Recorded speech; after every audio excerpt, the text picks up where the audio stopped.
Welcome to Synthetic Oil Protection. I'm your host Eben, and we're back with the Synthetic Oil Protection Machine, aka the SL550. This is a 2013, and this is the, I think they call it the R231 model. And that's this generation or chassis generation. Think 2013 to 2019, so quite a bit of years. I think 2020. So we're going to be doing the brake pads. This is the AMG front rotors size. These are the calipers. We got our fresh pads. We got our Evolution power stop. And I've used these on another car. They work great. And I think they're pretty darn good. This is the 360 millimeter rotor size. And what we're going to be doing is we're going to be taking off our pads. Hey, if you're new to the channel, definitely subscribe. All you do is tap this little subscribe button right here. All right, just wanted to show you the old pad versus new. We're doing it early before it gets even close to the sensor.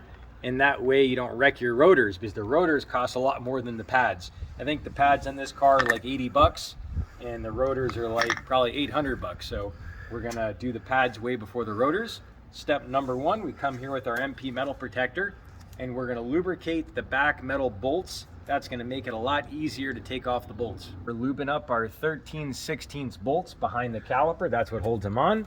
So I'm gonna show you, they are right here. And we're gonna go ahead and lube it up. Right there, just a little lube on there.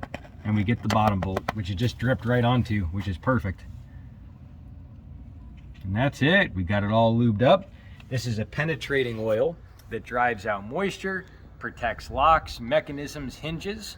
And man, I always keep about 3 cans of this on tap at all times. I use it on all types of hardware bolts. I use it on my lug nuts. I use it on absolutely everything. Right, how we're getting these suckers off, we're just tapping them with the rubber mallet. That way you don't hurt your hands or nothing. So here we go, just a little taparoo.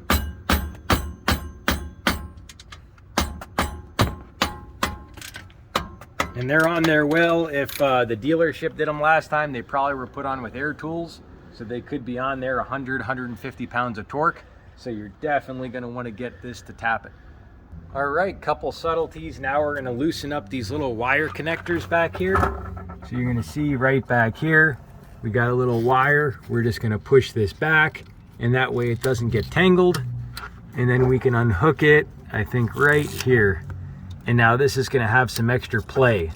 So all this stuff doesn't get tangled. And now we just take off our top bolt. And we got our paint can here. This paint can is a good height. You can set the whole caliper on it. So we're just gonna give a little wiggle, jiggle, jiggle. And she should just fall right off. This is our last bolt coming off. And there she blows. That's our last one. We just wiggle it right off. So all you do is just take this little extension and you just tap it with the pin, just like this. Doesn't take much pressure at all. Pop, done. Now we pop back our other pin without dropping it, but all you do is pop your pins back. Once you get that, you can yank out the pads. Before we forget, always loosen this up. Make sure your cap's loose. You don't want to break the seal on your system. And you can also suck some fluid out. We sucked a little bit of fluid out because I just had topped off this fluid and I just changed it about 1,000 miles ago. So it's got some nice fresh fluid. And now since we're leaving it loose, even if we push too much, it'll just overflow. You don't have to worry about nutting. And now all we do is pull our pins out. So once you tap them out, all you do is just pull right here and they come right out. There's pin number 1, pin number 2. And now basically all it is guts. Now one thing we're gonna do before we yank the pads out, we're just gonna yank our sensor off. That way it's not even close. So I'll come with a little pair of pliers and all you're doing is just grabbing this little teeny sensor and all that does is just sit right into the pad and it just pulls out. Once you pull that little sensor out, you're good. Now, all we do is just undo this little guy, just comes underneath. And then this should just wiggle straight out. Just plug and play. And that way you'll have it out of your way. You can set your sensor here. And now we pop our pads out. So the pads just come straight up and out. Just pull them right up and out, just like this. Here's one. Here's two. Those are our old pads. And then you just take a look at the way this comes out. That's the way it was sitting in there originally. And then you'll see the way it's worn. And that's it. But before we take this out, we're just going to throw a pad in here. And what that allows us to do is push these calipers back. So now all we do is take our clamp. You can get a C-clamp. And you put the C-clamp on. And now all we do is squeeze the calipers back. That's it. Squeeze this sucker back. It just has to sit in there level, like that, and like this. And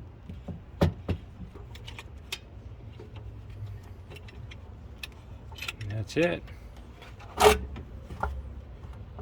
We squeeze her back.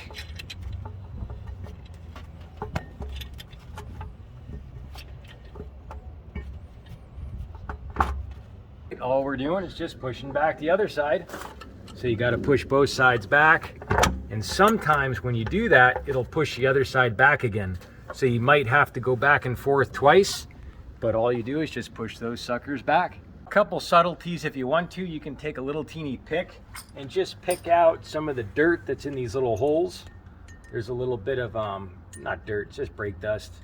That's normal. But basically you can go through and pick out some of that stuff. It'll let the rotors breathe better. Then after you go through with that, then all you do is take your parts cleaner. You can blast your rotors like this, get all that old buildup off, blast your calipers just like this. And once you get that done, it's time to put on the fresh pads. Small subtlety, the brake parts cleaner is easy and addicting to use, especially the AMSOIL one. So I recommend 1 can per corner, so that'd be 4 cans for a car. And unfortunately we ran out, so we had to get O'Reilly's.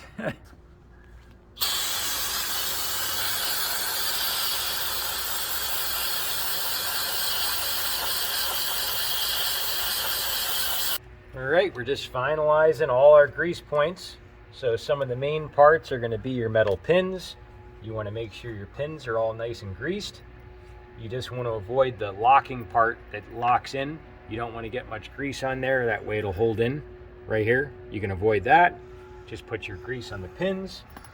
Put your grease on the pads on the side where they slide. Slide on the back where the calipers push. And then there's this little bridge bar. We grease the sides here where it touches the pads. And then where it touches that main metal bar in the middle. We just grease there and that's it. How I like to set these suckers in there is you just square these bad boys up. Once you got them all squared up, you pinch in the middle, and now you just do the drop. So basically you're just dropping it right onto this metal bracket, which you really want to have something underneath it to set it on. So we're going to square this up a little bit so that just doesn't fall off, which it'll easily fall off. And then once this is square, we're going to come square down in and make the move. And that's where we just set these suckers straight down. And if they're not square, it's not going to go in like that. It's a little cockeyed. And now we're going to start to push them to the side. And if they're not absolutely square, they won't slide in. And we're going to push this one over and push down. Once it goes down, it'll actually sit in. It kind of nests in there. Now we make the move and we actually spin this whole sucker backwards like this, one-handed. And now we can actually square up our pins. So we got our pins. We come right here. We go straight through. And if you're not square, it won't go in. Now we're going to keep holding with pressure. And now we're going to do the wiggle jiggle. This is still a little crooked. And we got to make sure our pin goes through the pad through underneath this hook, through the pad, into here. So I'm holding one hand here, I'm spreading these suckers, and as I spread, you actually guide the pin through the pad, underneath this bracket, and now it goes through the next pad. So now the next pad has to be as square as possible. And then once you get it through, and you're ready to go through that hole, now all you do is manipulate it a little bit. You can lay her back on her back, just like this. And now you can just tap it through. So all you do is just take your little hammer and just tap it through. And if you want to be more precise, just use an extension. Show you the move. This is the move. You're coming with the left hand. The left hand is squeezing and pushing pressure against this whole metal bar. Once you squeeze with that left hand, now you can slide the pin straight over. And now with a little taparoo, she'll just tap right in. So here we go, watch this. We just do a little bit of a squeeze and a tap. And once it goes all the way in, it's flush with that. Nothing else to fret about. She's all the way through. You can see it comes out the other side. Rolling. All right, we're gonna show throwing our sensor in. Here we go. Same way she came off. Take this little sucker right here. It's almost like a little thermometer. And you just shove her straight in. She slides right in that little hole, and she boo-boo just pops in. And now this one comes here and just goes right into the connector. Just like that. And she boo-boo. Right, little closing notes and subtleties. I always MP Metal Protector all my bolts. That way I don't worry about nothing, no rust. Drives out moisture. And that's it. And now all we do is throw our bolts on the way we take her off. Always make sure everything's nice and tight. Use your torque wrench on your lug nuts, because if it's evenly torqued, you don't have to worry about warping the rotors. And now it's time to go brake in the pads. Go ahead and pump up your brakes before you check your fluid. A little subtlety. Make sure it's all nice and firm, because all that gap when you push the calipers back, there's no fluid. It got done doing our brake fluid about 1,000 miles ago. And on this car, I do it every single year, no matter how many miles I drive. Because of the high heat out here, it oxidizes the fluid. As it oxidizes, you don't have as much lubricity. So it's amazing how much of a lubricant brake fluid actually is, and you actually don't push your brake pedal as hard, and your calipers will last longer, your brake lines will last longer, everything lasts longer when you run the good fluid. So this right here is the 100% synthetic .3.4 specification, and it actually exceeds the .4 spec by quite a bit. 368 is the minimum standard is 311, but this is good for 368. So quite a bit better, and you can never go wrong flushing your brake fluid.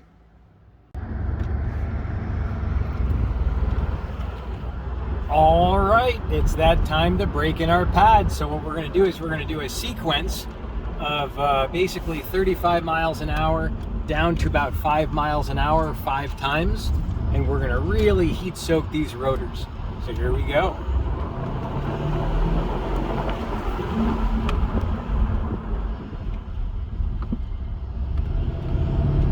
One.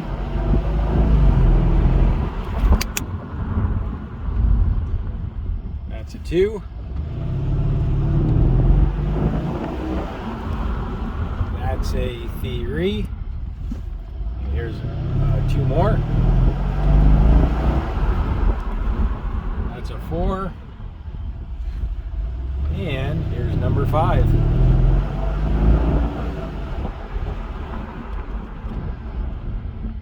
There we go. So we got lots of good heat in there. Now what we're going to do is we're going to drive around for about 5 minutes, and we're going to not come to a complete stop. So basically it smears all that brake pad material evenly all over the rotors, and that way you don't have a clump of pad material on one spot, and then you would get a warped rotor, because basically every time it comes around to where it's thicker, it's going to grab.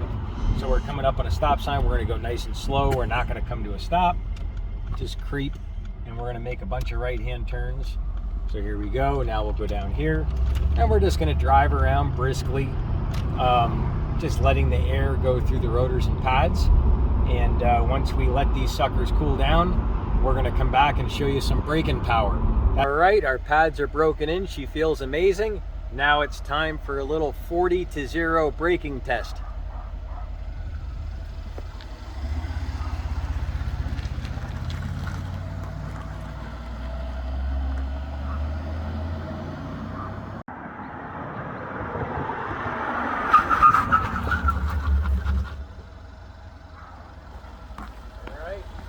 If you're new to the channel, definitely subscribe.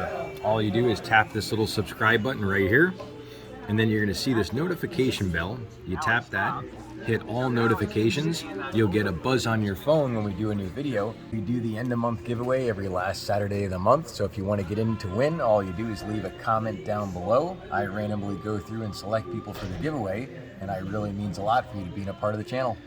On the count of 3, we're going to do a little 0 to 40. 3, 2, 1.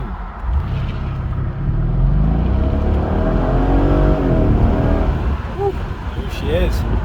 So yeah, that's the 2 things this car does a little bit better than my Corvette. Is it puts the power down in a straight line a little better weight transfer, and then it brakes a little bit better. But other than that, the Corvette's a better handling car, and the Corvette's a better value for the money. It's a way better value. But yeah, that's pretty much sums up the brakes. The brakes are feeling great with these pads. I highly recommend them. If you have any other questions, leave a comment down below. And remember, we got the end of month giveaway. We do that every last Saturday of the month at 11 a.m. So leave your comment down below. That's how you get in the giveaway. And we're going to be giving some snap-on tools away on June 25th at 11 a.m. We also got some $100 gift cards we're giving away. All kinds of really good candies. And be sure to check out the rear brake fluid change we did on this car right here. And you'll see also over here everything else we did on this synthetic oil protection machine that got it to this day. Now, the big one is the tires. The Toyo Proxy Sport tires really helped out. Check out those. We'll see you back next time right here on Synthetic Oil Protection. Cheers to protection, protection, protection.